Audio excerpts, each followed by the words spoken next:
खबर लखनऊ से है। सीएम योगी आदित्यनाथ ने छठी उत्तर प्रदेश कृषि विज्ञान कांग्रेस 2026 में शिरकत की है, जहां कृषि मंत्री समेत कई बड़े नेता मौजूद रहे। सीएम योगी ने दावा किया कि प्रदेश में कृषि विकास दर 8% से बढ़कर 18% तक पहुंची है। सरकार का कहना है कि किसानों की आय और तकनीक दोनों पर फोकस किया जा रहा है। लेकिन सवाल यह है, क्या ये बढ़ोतरी जमीन पर भी किसान की जिंदगी बदल रही है?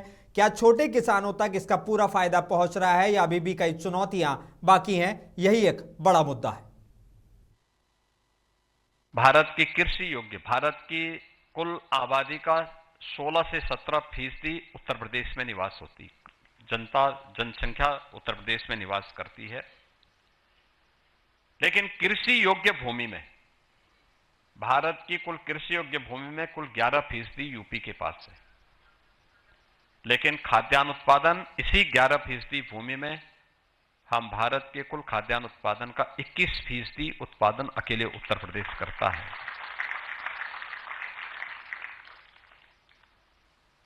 थोड़ा प्रयास कर दिया जाता है, परिणाम कैसे आते हैं? कृषि उत्पादन की जो गति है उसको कैसे बढ़ाया जा सकता है? गत 9 वर्ष में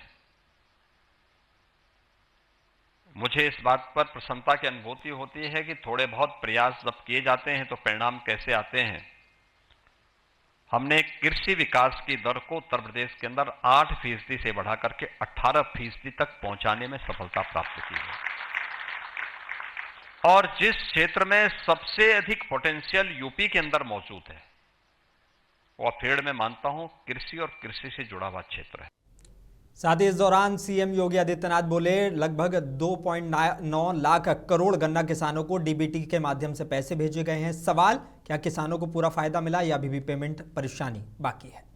आज हम लोग अकेले गन्ना उत्पादक किसानों को, जिस उत्तर प्रदेश में 10-10 वर्षों से गन्ना मूल्य का भुगतान नहीं हुआ था, चीनी मिलें बंद हो रही थी, बेची जा रही थी, आज वे शुगर कॉम्प्लेक्स के रूप में काम कर रहा है।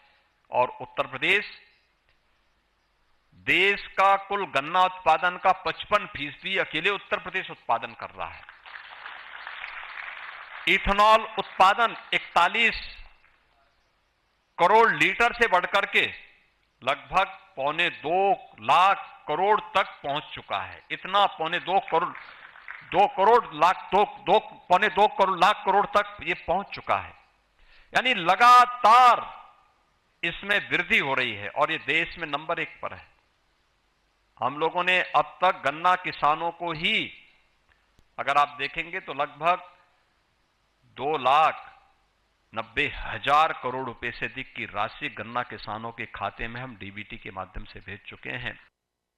एक और अहम खबर की तरफ बढ़ेंगे। लखनऊ से बड़ी खबर है। मुख्यमंत्री योगी आदित्यनाथ ने असमय बारिश, ओलावृष्टि और आगजनी से फसल नुकसान पर समीक्षा बैठक कर अधिकारियों को सख्त निर्देश दिए हैं। उन्होंने कहा कि हर प्रभावित किसान का निष्पक्ष आकलन कर तुरंत मुआवजा दिया जाए और बीमा दावों को जल्द निस्तारण किया जाए। सीएम ने जिलों को बड़ी राहत राशि तुरंत देने और 24 घंटे में सहायता पहुंचाने पर जोर दिया है। सवाल यह है, क्या इस बार किसानों को वाकई समय पर राहत मिल पाएगी? क्योंकि सीएम योगी आदित्यनाथ खुद इसको लेकर सीरियस दिखाई दे रहे हैं। और लखनऊ से एक और बड़ी खबर है। सपा प्रमुख अखिलेश यादव ने बीजेपी पर हमला बोला है। तीखा हमला बोलते हुए उन्होंने कानपुर को बदनामपुर बताया। उन्होंने किडनी कांड, गंदगी और कानून व्यवस्था को लेकर सरकार पर सवाल उठाए हैं। साथ ही अखिलेश यादव ने कहा कि उत्तर प्रदेश में जो फिल्म बनी थी वो रिलीज होने से पहले फ्लॉप हो गई है। अब एक नए किरदार नजर आ रहे हैं, धुआंधर। हर दिन उत्तर प्रदेश में कुछ ना कुछ पकड़ा जा रहा है। आगे थे जिनका पोस्टर लगाया, ये बीजेपी वाले बता सकते हैं कहाँ के थे वो। बीजेपी वालों का संपर्क बहुत अच्छा है, उनका संपर्क बहुत अच्छा रहा है। लेकिन पोस्टर के बाद पोस्टर आ गया। उनकी फिल्म तो रिलीज होने से पहले फ्लॉप हो गई थी। रिलीज हुई, कई फिल्में रिलीज के बाद फ्लॉप होती। उत्तर प्रदेश में जो फिल्म बनी थी, एक रिलीज से पहले ही फ्लॉप हो गई और नया एक, क्या बोले आपको, किरदार आए हैं। नए तो नहीं, वो पुराने हैं। धुआंधर, अगर मैं कहूं धुआंधर, तो बहुत तो आप समझ रहे होंगे धुआंधार क्या है मामला। आपने मुझे बताना नहीं है, क्योंकि हर दिन उत्तर प्रदेश में गांजा पकड़ा जा रहा है, और मुझे तो ये लगता है कि नई OTT सीरीज गांजागंज पे भी बनेगी। ये 27 के बाद सरकार आएगी तो बनाएंगे OTT पे। कुछ लोग तैयारी पहले से ही कर रहे हैं, हो सकता है आप लोगों से भी संपर्क करें कि भाई थोड़ा हमें मसाला दीजिए, क्योंकि यहाँ के लोगों के पास स्क्रिप्ट लिखने का तरीका बहुत अच्छा है। अगर इनकाउंटर भी करने की कोई स्क्रिप्ट लिखनी हो तो यहाँ के कानपुर के लोग जानते हैं कि कौन अच्छी स्क्रिप्ट लिखता है। कानपुर से एक और बड़ा बयान आया है। सपा प्रमुख अखिलेश यादव ने आरोप लगाया कि बीजेपी वोट कटवाने की साजिश कर रही है। सवाल यह है, क्या इस बार चुनाव आयोग कार्रवाई करेगा? यूपी में इससे ज्यादा काटे जाएंगे, इसीलिए हम लोगों ने पीडीए प्रहरी बनाए हैं। और पीडीए प्रहरी का कमाल देखिए आप, एक व्यक्ति पकड़ा जो बीजेपी के लोग उससे वोट कटवा रहे थे। सोचो बीजेपी के लोग कितने कलाकार हैं, कितना डेमोक्रेटिक लोग हैं कि जिसको दस्तखत करना नहीं आता उससे दस्तखत करा रहे हैं। अब बीजेपी के लोगों ने दस्तखत ना करने वाले से दस्तखत करवाए नकली, और वोट कटवा दिए मुस्लिम लोगों के।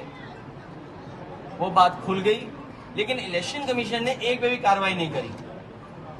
बताओ इलेक्शन कमीशन क्यों कार्रवाई नहीं की? तो भय रहित चुनाव होगा, लेकिन यहाँ तो भय पैदा कर रहे हैं वोट काट करके, और वो भी किससे? जिसको दस्तखत करना नहीं आता उसके नकली दस्तखत किए। बताओ कोई कार्रवाई हुई? बताओ हिंदुस्तान अखबार कभी खबर निकालोगे? सर उत्तर प्रदेश में इधर देखा जा रहा है सर। देहरादून से बड़ी खबर है। उत्तराखंड के मुख्यमंत्री पुष्कर सिंह धामी ने सचिवालय में estate investment and infrastructure development board की चौथी बैठक की अध्यक्षता की है। इस मीटिंग में निवेश, इंफ्रास्ट्रक्चर और विकास प्रोजेक्ट्स को लेकर बड़े फैसले किए गए हैं।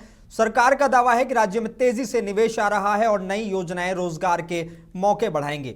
लेकिन सवाल यह है, क्या ये फैसले जमीन पर भी उतनी तेजी से दिखेंगे जितने मुख्यमंत्री दावा कर रहे हैं? क्या पहाड़ों तक विकास पहुंचेगा या सिर्फ कागजों में रहेगा? और क्या इससे युवाओं को सच में नौकरी मिलेगी? बड़ा सवाल है। और देहरादून से एक और बड़ी खबर है। उत्तराखंड के मुख्यमंत्री पुष्कर सिंह धामी ने टिहरी बांध की झील कोटी कॉलोनी से 25वीं all India police water sports प्रतियोगिता की तो वर्चुअल उद्घाटन किया है। देश भर के 19 पुलिस बलों के करीब 400 से ज्यादा खिलाड़ी इसमें हिस्सा ले रहे हैं। भारी बारिश के चलते सीएम मौके पर नहीं पहुंच सके, लेकिन आयोजन पूरे जोश में शुरू हो गया है। सवाल यह है कि ऐसे राष्ट्रीय खेल इवेंट्स जो हैं वो उत्तराखंड को टूरिज्म और पहचान का बड़ा फायदा मिलेगा, और क्या इससे स्थानीय युवाओं को भी नए मौके मिलेंगे और ये सिर्फ एक औपचारिक आयोजन बनकर रह जाएगा? ये एक बड़ी जीत उत्तराखंड के लिए साबित होगा। समर्पित रहने वाले सभी जाबाज पुलिस जवानों के बीच आज इस वर्चुअल माध्यम से आप सभी के बीच आप सबसे जुड़ने का शुभ अवसर प्राप्त हो रहा है। जैसा आप सबको पता है, मौसम की खराबी के कारण से मैं वहां नहीं पहुंच पा रहा हूं, लेकिन सच में जैसा अभी संजय जी कह रहे थे, मेरा मन भी वहीं है। प्रत्यक्ष रूप से अप्रत्यक्ष रूप से हर तरीके से मैं आप सबके साथ हूं। मैं उत्तराखंड को पहली बार इस ऐतिहासिक आयोजन की मेजबानी का अवसर प्रदान करने के लिए Akhil Bharatiya police sports control board का भी आभार व्यक्त करता हूं। साथ ही मैं इस शानदार आयोजन की सफलता के लिए सभी आयोजकों को, आईटीबीपी के समस्त अधिकारियों को और जवानों को हार्दिक शुभकामनाएं देता हूं, बधाई देता हूं। मुझे जानकर अत्यंत प्रसन्नता हो रही है कि इस प्रतिष्ठित प्रतियोगिता में देश भर के 19 टीमों के 440 से अधिक महिला एवं पुरुष खिलाड़ी प्रतिभाग कर रहे हैं। लखनऊ से बयान है। सपा नेता फखरुल हसन चांद ने ईरान सीज़फायर पर प्रतिक्रिया देते हुए पाकिस्तान की भूमिका पर चिंता जताई है। शांति होनी चाहिए, और जिस युद्ध को लेके पूरे देश और दुनिया में चिंता थी, पेट्रोल को लेके, गैस को लेके देश में समस्या भी बनी हुई थी, लोगों की लाइन में लगे हुए थे। अब युद्ध विराम हुआ है, उस सीज़फायर हुआ है। समाजवादी पार्टी समझती है कि वो स्वागत योग्य है, लेकिन एक ज़रूर चिंता का भी विषय है कि उसकी मध्यस्थता पाकिस्तान करा रहा है, क्योंकि भारत का, हमारे देश का, हमारे मुल्क का ये आर्गूमेंट है कि पाकिस्तान एक आतंकी मुल्क है, और हम समझते हैं कि पाकिस्तान जो देश भारत में आतंकी गतिविधियां होती हैं, जो जहाँ पे आतंकी गतिविधियाँ होती हैं उन सब के पीछे कहीं ना कहीं पाकिस्तान नज़र आता है। तो ये ज़रूर देश के लिए चिंता का विषय है कि उसकी मध्यस्थता पाकिस्तान करा रहा है। सीज़फायर को लेकर लखनऊ से एक और बयान सामने आया है। शिया धर्मगुरु मौलाना सैफ अब्बास ने कहा कि ईरान की जनता की बहादुरी से सीज़फायर संभव हुआ है। सबसे पहले तो मैं ईरान की बहादुर जनता, जिसने कल सड़कों पे निकल के अपने पुल ब्रिज जो हैं उनकी और कहा हम हिफाजत करेंगे अगर अमेरिका बम मारता है, मैं समझता हूँ ये उनकी बहादुरी का नतीजा है कि अमेरिका मजबूर हो गया और उसने 14 दिन का सीज़फायर किया। असल में देखिए आप, ये 14 दिन का सीज़फायर नहीं है बल्कि ये ईरान की जीत है। जिस तरीके से अमेरिका की गुंडागर्दी और दहशतगर्दी, इजराइल की गुंडागर्दी और दहशतगर्दी पूरी दुनिया पे छाई हुई थी, मैं ये समझता हूँ कि ईरान की बहादुरी की वजह से आज ये सुपर पावर घुटनों पे आ गया है और जो दहशतगर्द इजराइल मुल्क है वो भी मेरे ख्याल से कुछ हद तक कंट्रोल में आएगा, क्योंकि जब पापा पे लगाम पड़ गई है तो बेटा अब कुछ कर नहीं सकता है। जैसा कि आप चैनलों पे देख भी रहे होंगे कि इस वक्त क्या पोजीशन बनी है। सीधी बात कहना चाह रहा हूँ कि ये सीज़ फायर जो है, जिसके लिए बहुत दिनों से असल में ट्रंप जो हैं, जो बौराए हुए हैं, सठियाए हुए हैं, ये एग्जिट ढूंढ रहे थे कि किधर से निकलें, तो वो इस तरीके से निकल गए हैं 14 दिन के सीज़ फायर पे।